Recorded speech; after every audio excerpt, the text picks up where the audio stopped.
Hey Leon, welcome to the Hidden White podcast. Great to have you here today. Hey, thanks for having me. I'm really looking forward to this conversation. You've had a bit of a whirlwind tour around the world in the last decade, I have indeed. but there's a bit of a story before that which I'm quite fascinated by because you haven't always done what you've done. You've published books now. You've got a TV series, The Kindness Diaries, but before all that, you were a broker in London. Is that right? I was indeed. I was a broker in the city, and Yeah. on the outside, I had everything you could ever want, but that was hiding a lot of pain. Yeah. Yeah. Okay. Talk to us about that because I think that's a common story in the world today. Sure. So, look, I thought that the way to happiness, obviously, this is somewhat of a cliche, right? But it just is my Right. story as well.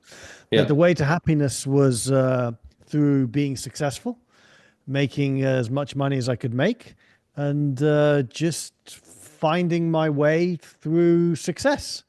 Hmm. And it worked for a little bit, but then it kind of stopped working. Unfortunately for me, it stopped working pretty early. And At what I age? was, When do you mean it stopped working? so I fully quit my job when I was 28.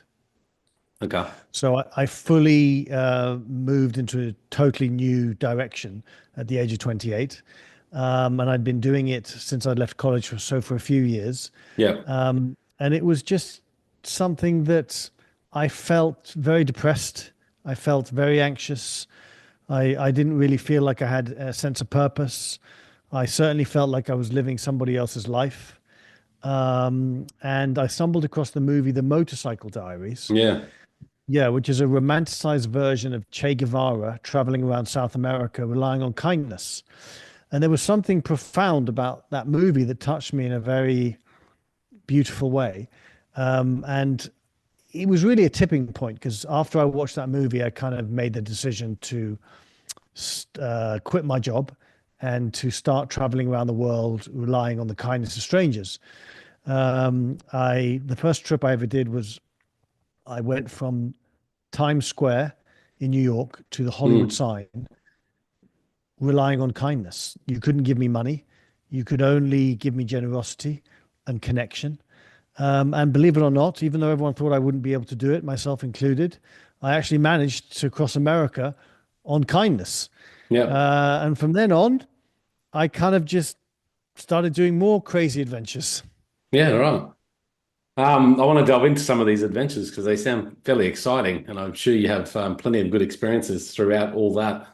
Um, what was the tipping point for you at 28 to go, this isn't the right direction for me? The actual tipping point was the movie, but prior to that, Right. I remember walking into work, and every day I'd walk into work, and the best day of my day would be the walk into work because I knew that the moment I arrived at work, I was going to be doing something I really did not want to do, and it Right. didn't fulfill me, and I didn't wasn't inspired by it, and I didn't enjoy it. And like I said, there was a lot of depression going on. There was overeating. There was everything that people can relate to, I would imagine, if they Mm. have not been in a good place. And I would pretty much imagine that every single listener has at some point in their life not been in a good place. Yeah. Yeah. And like you said, you found it at an earlier age, I suppose. Have you always been highly ambitious and driven, like a self-starter, or would you relate to that yourself? It's interesting. I have two parts of my personality. One is I'm definitely a self-starter and motivated, and Mm. the other is I'm just lazy. So I have to wait until I get into the self-starter zone to do anything. But when I do actually get to that place, nothing can stop me. Right. But currently, I've got to admit, I'm in lazy mode. So I'm sorry to have to Lazy share that mode. with the world. Um, so yeah, I mean, the life that we sort of lead from a young age, we seem to be educated or guided to, working hard, making money, buying the house, all the stuff that we think we should do to end up with a higher level of happiness. And that's the path that you went through, and you got to a point where you weren't quite happy and you were even depressed. Do you think that's a changed narrative now? Like, is that something that you'd talk differently to someone who's at a younger age, at 20, maybe looking to understand the meaning of life? I would say ideally find something you're passionate about and that makes you happy and that makes you materialistic wealth, right? Yeah. Um, because look, materialism is important in the world we live in, but if you are just chasing materialism and you are not feeling what's going on inside, not feeling, how do I say this? Not feeling contented, not feeling inspired, then it's just not going to work. It's only a matter of time, but before it all falls down, Mm. before you're Yeah. using things to stop yourself from having, mental health issues, et cetera, et cetera. And again, things that people can relate to. I think we can all relate to that. Yeah. So how do we get to create a more meaningful life? Because obviously that's the journey you've since gone on to create a more meaningful life. But I guess that's very subjective to the individual, right? So I would say courage and heart. What do I mean by that? yeah, Courage to follow your heart. yeah, I talk for myself. I had a desire to see the world, to connect with the world, to have adventures. That was what my heart wanted to do. hmm, But for years, I didn't have the courage to do that. right, So my awareness was, okay, this is what you want to do, but my courage wasn't there. hmm, So when you have both of those two things at the same time, happening at the same time, then you can take action. yeah. So in your heart, you had this desire to connect with people, see different cultures, travel the world. Was that always carried with you up until that time you watched that documentary, Motorcycle Diaries? Pretty much, it was always there, kind of latent a little bit. The movie opened myself up to the awareness, so that was what I wanted. But I knew that I didn't want to sit behind a desk. Yeah. I just wasn't sure what I wanted to do beyond that. And the movie opened up the awareness and gave me the courage to act on it. There was really a trigger for that awareness. Did you have a level of awareness around this in the lead up to that, or was it subsided because you were just in work mode and life mode and doing? I had some awareness. Obviously, I had awareness that I was not happy Yeah. internally, and I had an awareness that I wasn't happy doing what I was doing. Hmm. I didn't have the courage to make a change, and I didn't know exactly what that change needed to be until I watched the movie. What an amazing movie, hey? Oh, great movie. You should Life watch it. changing for you. Yeah, What absolutely. I guess where I'm going with this is how do we get people to connect with that heart story, because I think everyone's got this inner desire that connects them more directly to their passions that will allow them to live more meaningful life, but a lot of people aren't connected to that. It sounds like you had some level of awareness there, and obviously the move triggered that even further to then give you enough courage to take action in that direction.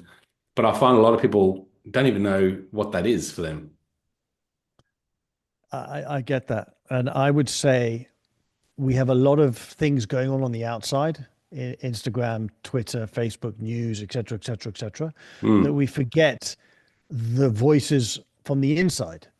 Yeah. And one of the most beautiful ways, simple ways to do this, to get into that space where you hear the inner voices, right, is to go into nature. And when you go into nature, there's an understanding of kind of our oneness with everything. There Mm. is even if it's fleeting, it doesn't matter because the moment you have that connection, it stays with you. And I talk for myself.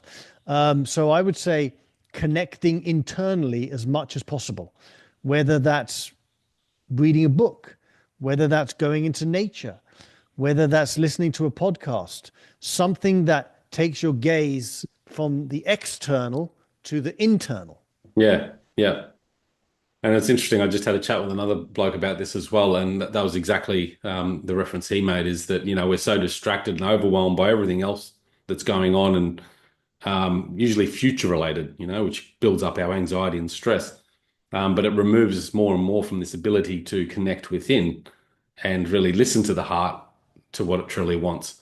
So you're saying by going into nature, that's a really good opportunity to make that connection. Yes, meditating, books, connecting with like-minded people that are on the journey as well, all these things.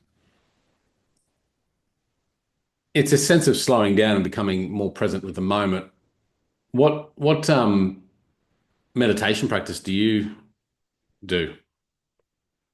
So I've actually been meditating every day for 15 years. However, there was a period of about a year and a half where I stopped, but I started again. Was that prior And to you started meditating prior to going on this journey and leaving your no, no, it was no? after. It After. was Okay. after. Yeah. I went, had a journey with some interesting chap in India. I followed him for 2 weeks. He took away my money. He took away my passport, my computer, everything. All I had was one backpack, and I had to follow him through India. And after doing that, because that in itself was one big meditation, he said to me words that I will never forget. Are we allowed to swear on this podcast? Go for it. Okay. He said, if you don't meditate, you're fucked. And that there was something about that one sentence that was like, oh, so I started meditating. It was weird because he told me before to meditate and I never did. But Mm. that one sentence stuck with me. And I've Just always yeah, thought about gotcha. writing a book called If You Don't Meditate, You're Fucked. But I I like haven't. that. Yeah, Next it's a one. good one, right? You've written a few Yeah. books now, right? You've written Yes, what, I four have. I books? have. Yeah, I've actually written 6 books. Six books. Yeah. All right. Yeah. Yeah. So it's been Which an which interesting book would journey. you say to for the if someone hasn't read your book or work before, which book would you ask them to pick up first? I would say probably read The Kindness Diaries. Yeah. That's about my story where I took the yellow motorbike and circumnavigated the world relying on kindness. And Yeah. I think it's also my personal story, kind of a memoir as well to some degree. But I think that's the best one. A good place to start. The kind of stories. I'll Yeah. stick that in the show notes. Going back to meditation. So following this guy through India, don't meditate, you're fucked. And suddenly you're meditating. Um, I love the idea of meditation, but it's one of the hardest practices I've had to work at to develop. And I'm sure a lot of people can relate to that. How did it start for you and what did it look like? So, he would just say to me, meditate for 20 minutes and just try to the best of your ability to empty your thoughts. So don't say a mantra. Don't do anything except try to empty your thoughts. And if a thought comes in, just let it go. Yeah. So that's what I try to do. Now, obviously, there are many different ways. Currently, the way I'm doing it is through guided meditation. So every day, I have a couple of guided meditations that get me into a space which I find to be more profound than the other one. But maybe that's because I wasn't doing the other one as I should. Like if you were having a conversation with a guru, he would most probably say that the best form of meditation is simply to empty your mind, and that doing a meditation with guided meditation isn't as profound as that. I get that, but I'm not a guru. So basically, I do it currently with guided meditation. Yeah, and that works for you. And you said you stopped for a period there for a year and a half or so. I did. What was the reason there? I don't know. I'm very disciplined, Yeah. and I kept on going for it was about 13 years, and then just one day, I didn't do it, and it snowballed. One day became 1.5 years. Hmm. You Hmm. would think, well, just do it the next day. But because I hadn't done it once, I was like, well, if I didn't do it yesterday, I'm not going to do it today. And then that just kept on going. Yeah. Unconscious mind tips in there and tells you the story. It's interesting Yeah. that when any practice really, if you miss one day, it's not so bad, but if you miss 2 days, it can snowball pretty quickly to missing a lot of days. Whether that's for a good Exactly. practice or a not good practice, right? It seems to work that way. So courage to pack up your work and just go on this adventure. What was going through your head in all that? Like, what was giving you what was giving you the courage to make that bold So move? it's a great question. So honestly, the answer to that was emotional pain. So I felt like I was in such a dark emotional place that I had no choice. So you could argue, in fact, I didn't have courage, it was necessity. But basically, what happened was I just felt so bad continuing to live this life I didn't want to live that I knew that I had to do something different or it was going to end pretty badly. So I had a binary choice: either stay here and destroy your life or do something different. So I decided to do something different. And the pain had to be so great for me to even do that. It's not like a small little amount of emotional pain. And then I was like, oh, all right, then I'm not going to do this anymore. And I'm going to go and travel around the world relying on kindness. No, it took a lot more than that. Yeah, yeah. So that pain was really, well, the acknowledgement, I guess, of where you didn't want to be in the future was impacting you quite heavily to make you go, you know what, this has got to change. A lot of people get to that spot, right? Like it's what they call rock bottom sometimes, or would you refer to it as that? Or It could be rock bottom. I mean, was there further down to go? Yes. There's always somewhere lower to go, unless you find a way to. I don't want to use the word fix, but unless you find a way to fix things, there's always somewhere lower to go. yeah, You it's just have to interesting. turn on the news to see how low people can go. Yeah, yeah, 100%. Which is why I don't turn it on. But yeah, I find that some people can, go quite low, and they, and that's, I guess, to everyone's different experience, different, but like rock bottom, like their lowest point, which gives them enough courage to make some change. Whereas other people sort of just go up and down a little bit. Did you find in life that you are quite low at times and then quite high at times? Like, did you have that extreme? Sure. It's so interesting. Actually, the healthier I got, let's say, emotionally healthier I got, the higher the extremes. So I would be, I don't know, traveling to Nepal. And the first spiritual experience that I was conscious of, I saw this beautiful sunset in the Himalayas. And I was up here. And then when I came back, I fell off a cliff.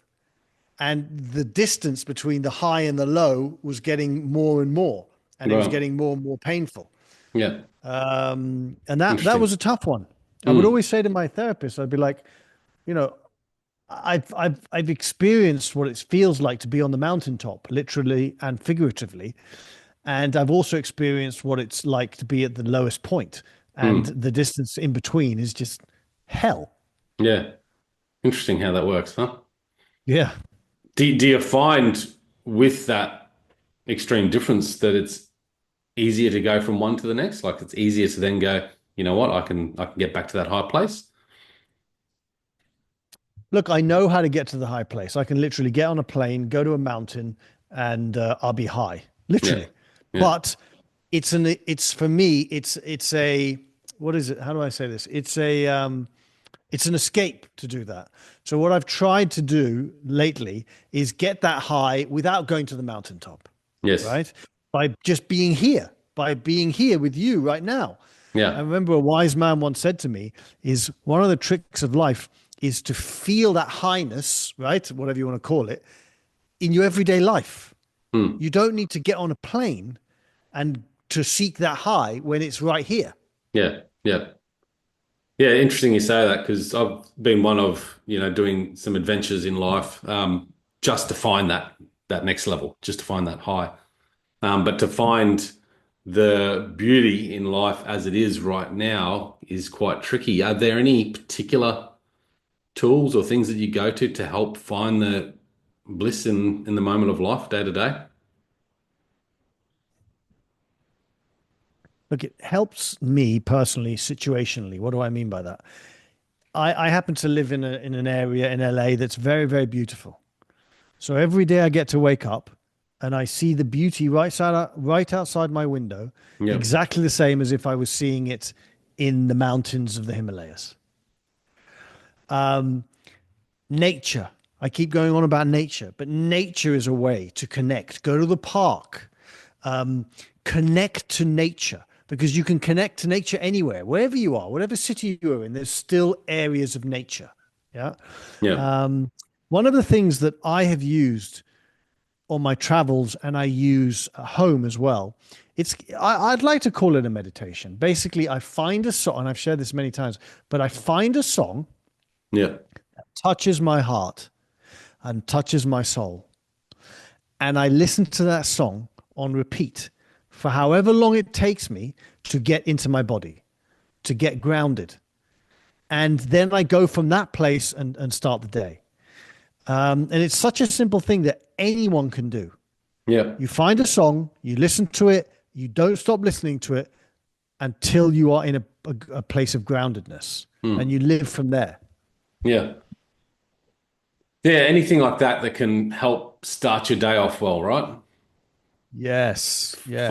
Find that thing, and it might be a combination of things. I really believe that, a bit of exercise, a bit of meditation, a bit of gratitude journaling, things like that is always going to be a better day for me when I compared to when I don't do it. Right? 100%. What did you find? Because you talk a lot about kindness, compassion, empathy, and obviously you've obviously got some experiences in doing that, right? What have you found in the world around those particular points? And what we could be Look, doing better in the West, I guess. so what I realized when I did all my adventures and all the other travels I've done is that ultimately, at the base of our humanity, we are the same. What do I mean by that? I mean, we want to be seen, we want to be heard, and we want to be loved, irrespective of how much money you have, irrespective of your religion, irrespective of which country you may live in or may not live in. And I learned this lesson profoundly one day when I was in India. I was in the slums. I stayed there a couple of nights during my trip around the world. And if you've been to the slums, there's a lot of poverty. So on the outside you'd be like, oh, this is not a great place. But on the inside, there's so much love. And I made some really lifelong friends. If you've seen the show The Kindness Diaries, you remember Deeru, Mm, the rickshaw driver, who's my friend from over a decade. And I woke up that morning and I saw this mother kiss her two kids goodbye for school. And in that moment, I realized that her love for her kids is exactly the same as our love for our kids. And it was obviously a simple thing to feel and think, but it's also profound. We are the same. We are the same. And when people start telling us that we're different, I think that's a lie.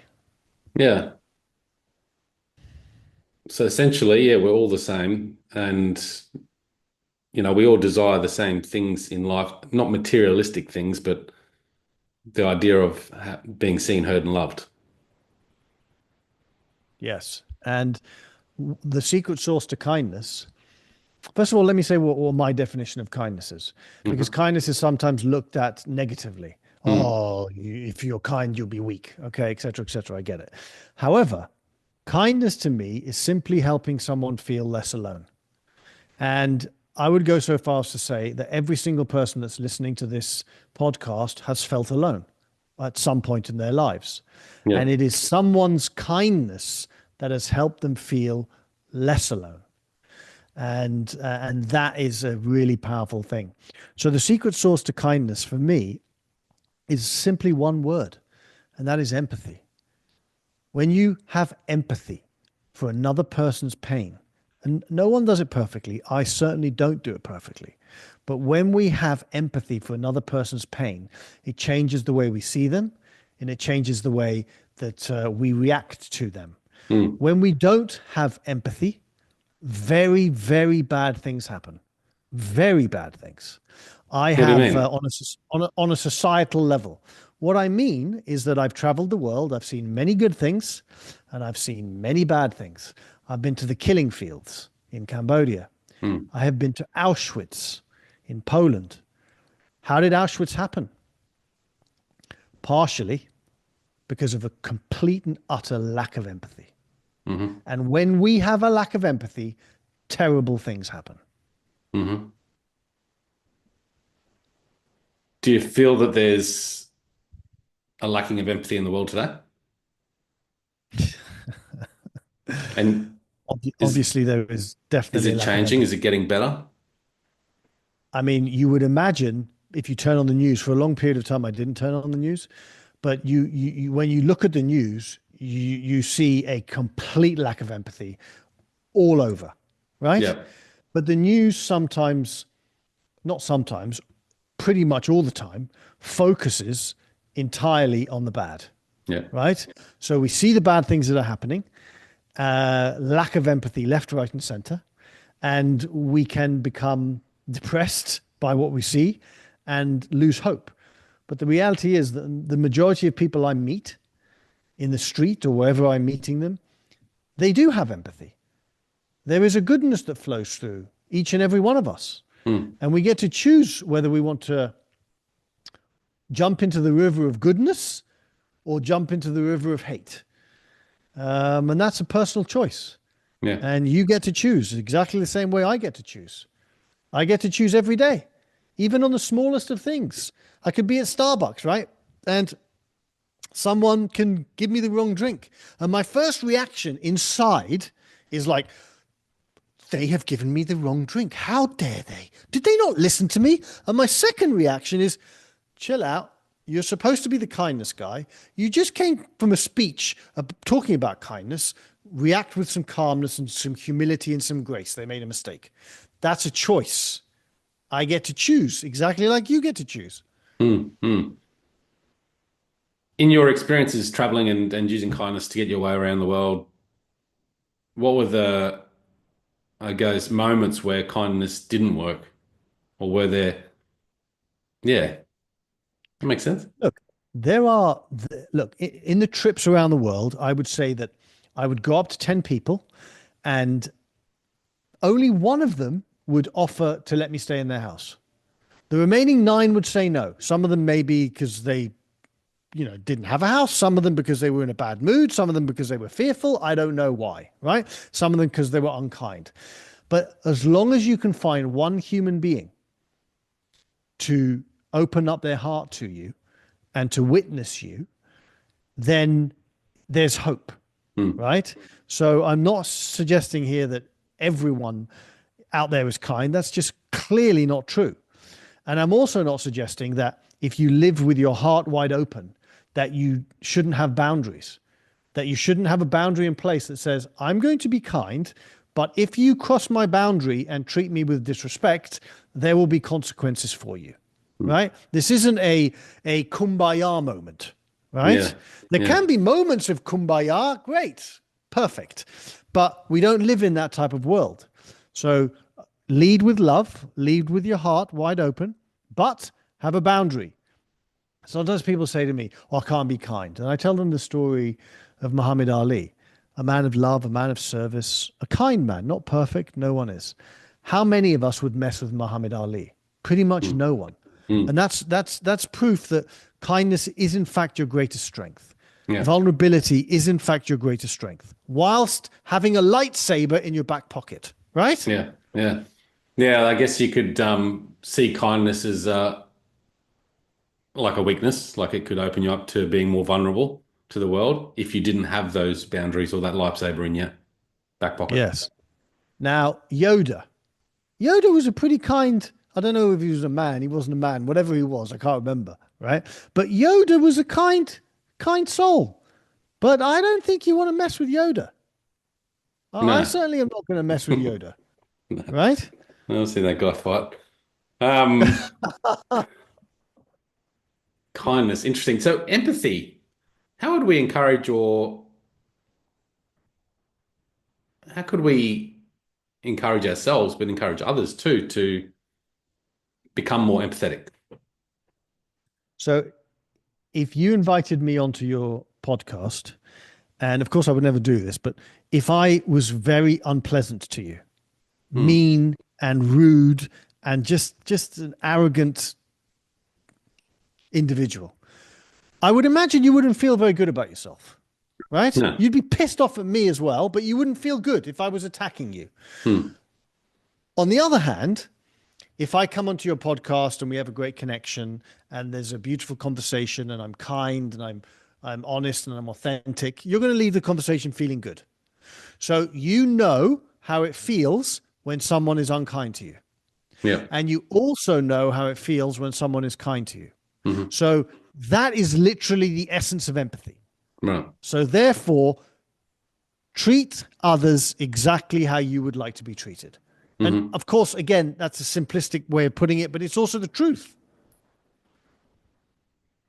So maybe going out there and, well, just practicing kindness to then have Yes. that experience, which will raise your level of awareness about empathy and allow you to be more kind going forward. And Yes. in And those also, moments, like you at Starbucks, right?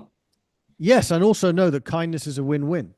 Yeah. If I'm kind to you, I win. I win. Do you think Mm. Mother Teresa didn't win by being kind? Or the Dalai Lama doesn't win by being kind? Of course he does. Of course she did. So it's a win-win. I win by being kind to you, and you win by me being kind to you too. It's a win-win. Yeah. Did you see a change from your previous life to this new life of kindness and empathy, or was that just always in you, this level of kindness, and just Look, not tapped into? again, and I say this often, the version of me that you have on your podcast is the best version of me, Yeah. right? The version of me that would not be the best version of me, you would be like, why on earth am I interviewing this man? Right? So there's no perfection. Prior to going on these journeys, of course, I was less kind. I mean, I just was. And as I go on these journeys, as I meet these people, as I have these experiences, and as I put myself in the public eye as the kindness guy, sometimes yeah, I'm human. Sometimes I'll be mean. I'll be like, oh no, did anyone see the kindness guy be mean? Right? Okay. So I've put myself in this box where I force myself to show up the best version of myself. And Hmm. that's great. It's Hmm. always, I love it because I've purposely pressurized myself to be better. Yeah, well, and that shows through practice, right? Like you're the kindness guy, so you got to do that. Was there a part in you that saw a lacking of kindness in the world that made you want to go on this mission before that? Like, is it something, a part of you that you didn't see or gel well with as far as kindness was concerned, or something bigger picture kindness related? It's a great question. And the answer to that is absolutely yes. Yeah. So, as a kid, when I grew up, I felt a total lack of kindness on many different levels. Hmm. And I had this one teacher who would knew what was going on at school, and she was very, very kind. Every day she would look at me and she'd say, "I believe in you," and she would do this for years. And I had the experience of kindness, and I had the experience of unkindness, and I knew which one I wanted to be. I wanted to receive kindness, and I wanted to give kindness, and I never understood. Like I remember as a kid, some of the meanest people were adults. I was like, as a kid, I was like, well, like, what is, I didn't say it out loud, but I was like, what is wrong with you? You're an adult. I'm a child, and you are being a total asshole. And I couldn't wrap my head around it. And I never wanted to do that to others to the best of my ability. Yeah. And it's why, like with kids, I get on with kids because I see them. I am just a big kid. We are Hmm. all just big kids, but most of us have lost the ability to connect with that part of us. Hmm. Like with kids, if you literally just approach them from that space of being a kid too, then magic happens. Yeah. It's a really good point, and it's come up in the past in the show. But I think it's something that we can definitely connect with. Leon, fantastic conversation. Love your work. Um, you've got millions of things going on right now, but how can people best connect with you? So the best way to connect is my new movie, The Kindness Within, A Journey to Freedom, which is on Amazon Prime as we speak. It's actually in Australia and many other countries. Yep. And that's about my journey around India to find the meaning of life. And you can also contact me at The Kindness Guy on Instagram, and I respond to all messages. Kindness Guy on Instagram. I actually saw the kindness within. There is a link on his website there. So I'll stick all the links in the show notes anyway for everyone listening. So check it out at thehiddenwhy.com. But Leon, thank you so much for coming on the show. No Been a worries. pleasure. Thanks so much. You've inspired us. Guys, check it out, thehiddenwhy.com. Until next time, peace, passion, and purpose. See you soon.